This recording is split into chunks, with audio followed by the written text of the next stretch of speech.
l'action des 4 types de pères. Il y a 4 types de pères qui existent dans ce monde et chacun d'eux a une action qu'il pose pour l'existence de l'humanité, pour l'existence humaine. Le premier père, et ce premier père, ce n'est pas ton père qui est au village. Le premier père, ce n'est pas moi qui suis ton père.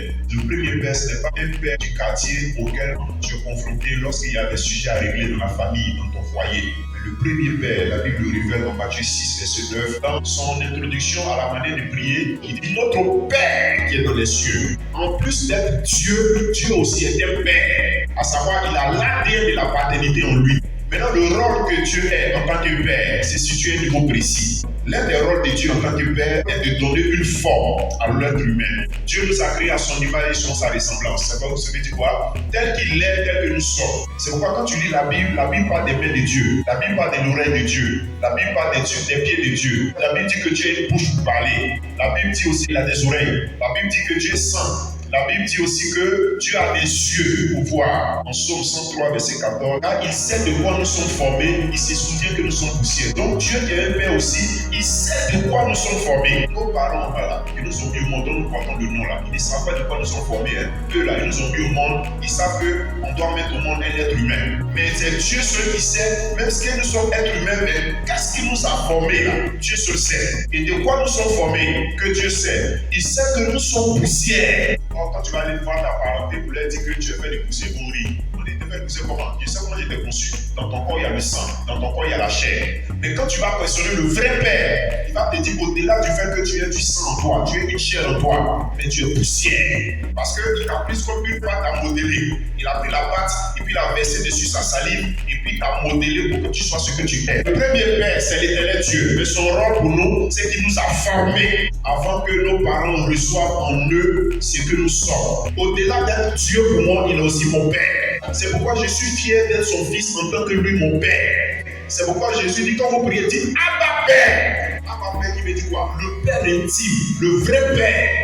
Que Dieu soit notre Père. Amen. Parce que ton véritable Père, ce n'est pas le Père, M. Gaspard, M. Gilbert. Mais ton véritable Père, c'est celui qui t'a tissé le ventre de ta mère. Ton véritable Père, c'est celui-là qui a mis les os en toi, dans le ventre de ta mère. Ton véritable Père, c'est celui qui t'a donné des oreilles. Avant même que tu ne sois dans le ventre de ta mère, c'est celui-là. C'est pourquoi, avant même que tu n'envoies un message à ton soi-disant Père sur la terre, le premier message que tu dois envoyer, c'est par ta prière pour dire Abba Père, je suis heureux de devenir un homme, une femme que tu as voulu que je sois à partir de ma naissance. Je bénis Dieu de nous avoir fait une créature si merveilleuse. Alléluia. Dieu est le premier Père et son rôle premier, c'est de nous former. Maintenant qu'il nous a formés, il nous a donné des nerfs, il nous a donné des reins, il nous a donné des os. Il nous dépose maintenant dans le ventre d'une mère. Et quand on est, on reçoit un deuxième Père. La Bible dit dans le livre de Proverbes chapitre 23, verset 22. Écoute ton Père, lui qui t'a engendré. Dieu, sachant qu'il est le premier Père, mais il n'omet pas au fait de pouvoir honorer aussi le second Père. Parce qu'il nous a remis entre les mains d'un Père. Il a fini sa part, il remet la suite à un autre. Le premier Père, c'est celui qui nous forme. Mais le deuxième Père, quel est son rôle? Il nous donne une forme. Qu'est-ce que je veux dire par là? Écoute-moi bien. Vous voyez la manière, je suis grand détail. Vous voyez la manière, je suis noir. Si mon père était blanc, j'allais être métis. Si mon père était chinois, vous allez voir que j'allais avoir des yeux brillés. Nous sommes noirs là, parce que nos parents sont noirs. Qu'est-ce que je veux dire par là? Dieu, c'est ton Père. Il te forme. Maintenant, tes papas, ton père biologique te donne maintenant une forme. En d'autres termes, Dieu fait que tu nais dans une famille pour que tu incarnes cette famille-là à partir de la forme que tu as. Vous allez voir, c'est bien là. Quand tu vois le papa, tu le vois. Quand tu vois le maman, tu le vois. Quand tu vois la famille de la personne, tu sais qu'il est de cette famille-là. Parce que j'ai une ressemblance.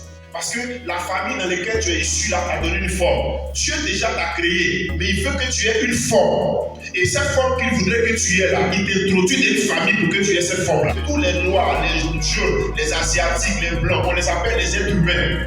Mais au-delà du fait qu'ils soient appelés les êtres humains, leurs parents dans la vie duquel, dans la famille duquel ils sont nés là, leur ont donné leur forme. Chacun a sa forme héritée de son père qui est sur la tête de sa mère qui est sur cette terre. Donc la beauté ou bien la laideur vient de la famille. Parce que c'est la famille qui donne une forme. Quoique Dieu nous forme, mais la famille dans laquelle tu es issu là te donne ta forme. Il n'y a même pas qu'elle te donne ta forme, elle te donne aussi la malédiction comme la bénédiction. Tout dépend de la famille.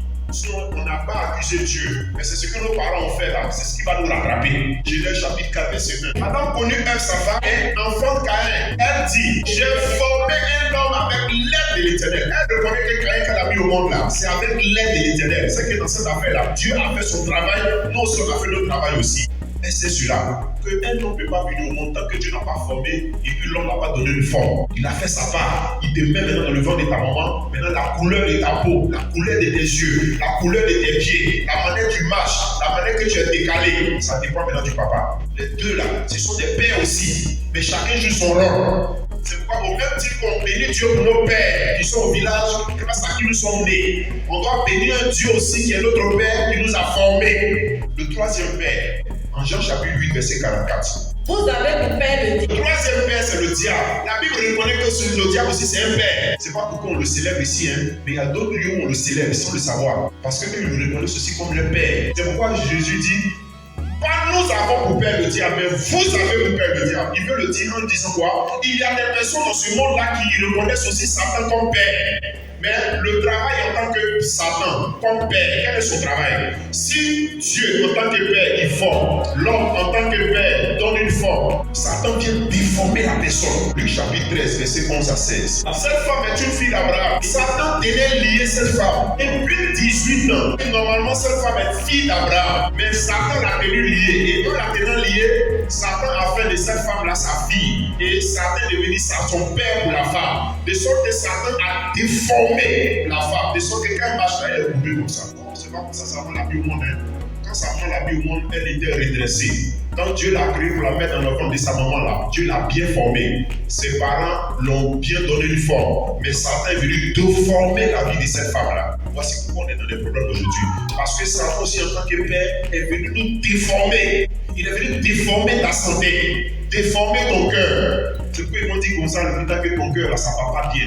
Normalement, quand Dieu t'a créé là, ton cœur battait bien. Mais Satan est venu déformer le battement de ton cœur. Il est venu déformer ton cursus scolaire, déformer ton existence sur la terre. C'est à cause de Satan que le monde est déformé. Parce que c'est un mauvais père. Quand il tient quelqu'un sous son emprise, il mélange la vie de la personne. C'est un père aussi. Mais lui là, il a pour objectif de déformer les gens. Alors que Dieu a pour objectif de former les gens, nos pères ont pour objectif de nous donner une forme. Satan, lui, son objectif, c'est de déformer. Ceux pour lesquels nous sommes venus à l'église, ceux pour lesquels nous cherchons Dieu là, c'est que Dieu n'a pas fait erreur. Nos parents même n'ont pas fait erreur. Ils ont accepté les 9 mois de grossesse. Nous sommes venus à l'église parce qu'on a senti qu'il y a un déformement dans notre vie, soit sur le plan biologique, sur le plan spirituel, sur le plan professionnel. On sent que les études qu'on a fait là, ce n'est pas le travail qu'on a gagné. On sent que la beauté qu'on a là, ce n'est pas la situation qu'on vit. On sent que notre intelligence là, ce n'est pas le salaire qu'on a de notre intelligence. Il y a quelqu'un qui est venu déformer notre intelligence. S'il y a des personnes qui savent pas déformer, j'ai des réformes au nom de Jésus-Christ.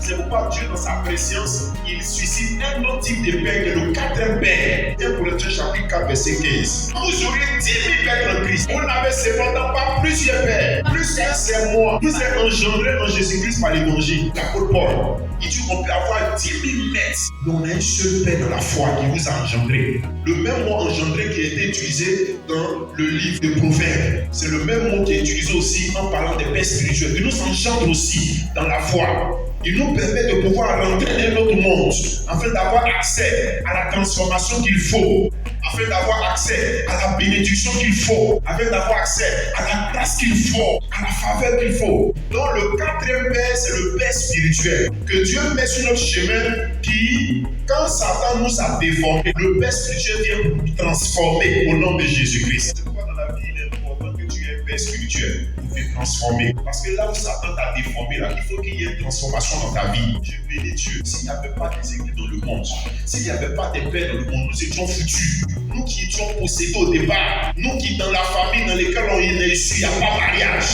Dans la famille dans laquelle il y a issu, il n'y a pas d'autres. Nous, dans la famille dans laquelle il y a issu, personne ne monte en avion, personne ne va en Europe. Nous, dans la famille dans laquelle on est issu, personne ne réussit, ne compte l'argent. Parce que Satan nous a déformés. Il fallait que Dieu nous fasse rencontrer des pères qui ont été en mesure de nous transformer par la grâce de Dieu. Je bénis Dieu quand je parle de mon témoignage, je parle aussi de mon témoignage. Si Dieu n'était pas là, cette situation ne serait jamais décantée. Parce que Satan a mis sa main dessus. C'est pourquoi il il est important aussi que nous bénissions Dieu pour les pères spirituels, que Dieu a donné la mission de nous transformer par la grâce de Dieu. Dieu nous forme, nos parents nous donnent une forme, Satan nous déforme, mais les pères spirituels nous transforment. Je ne sais pas ce que tu vas devenir demain, tu pourras le devenir grâce à un homme de Dieu. Amen.